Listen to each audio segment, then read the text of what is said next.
Sunday కదా healthy food చేస్తాకి decide అవ్వాం. దాన్ని కాల్సినవి ఇవన్నీ ఇదిగో అన్నయ్య చెప్తాడు. సో హెల్దీ రాగి దోశ చేయడానికి కావాల్సినవి ఏంటంటే గ్రిటర్ చేసిన బెల్లం, సాల్ట్, వాటర్, ఇంకా రాగి పిండి. క్లే పాట్ తీసుకున్నాం ఎందుకంటే క్లే పాట్ లో హెల్దీగా ఉంటాయి కాబట్టి. హాయ్ ఫ్రెండ్స్, ఈరోజు సండే కదా స్పెషల్ బ్రేక్ఫాస్ట్ చేస్తున్నాను. ఫస్ట్ చేసినంతనే కట్ట అల్లం బెల్లం చూడు ఫ్రెండ్స్.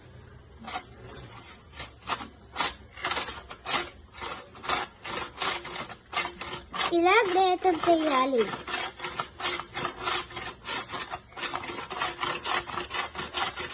సాల్ట్ సరిపోయినా అంట, ఇంకా కొంచెం బెల్లం,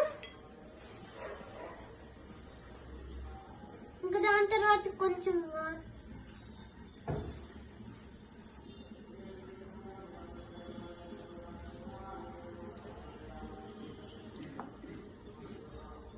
ఇలా చేతులతో కలిపి తినేసుకుందాం. రెడీ ఇలా అనాలి.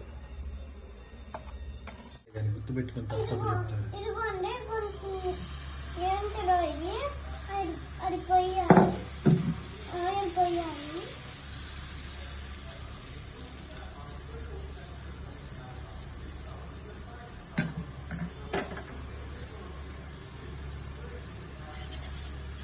ఆయిల్ పోసాక మిక్స్ చేయాలి.